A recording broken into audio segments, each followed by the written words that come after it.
56 বছর পর পরিবার খুঁজে পেল সেই ভাইরাল খ্যাত পাগল গনি মিয়া।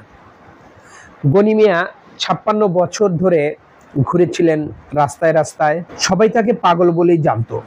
হঠাৎ নজরে পড়ে সৈয়দপুরের এক স্বেচ্ছাসেবীর।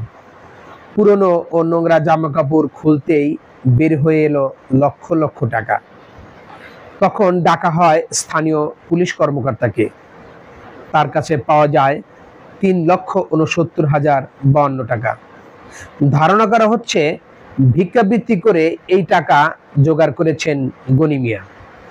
সময় সংবাদের এই নিউজটি দেখতে পায় তার পরিবারের লোকজন।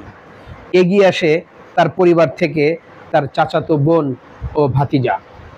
56 বছর পর সাংবাদিক ও থানার কর্মকর্তার উপস্থিতিতে তুলে দেওয়া হয় তার নিজ পরিবারের কাছে গনি মিয়াকে।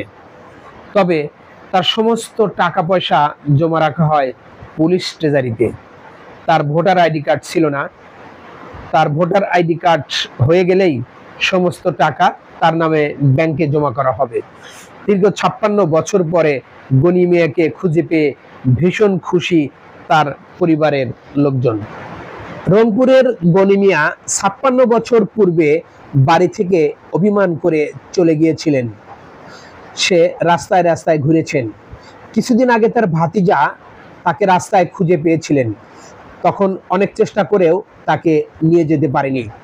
কি অভিমান ছিল গনি মিয়ার তা জানা যায়। আমরা পুলিশ করছে জিজ্ঞাসা করছি কি যা আমাদের সঙ্গে যাবে, না আমি যাব না, রংপুর যাব না, আমার ভাস্তা থাকে।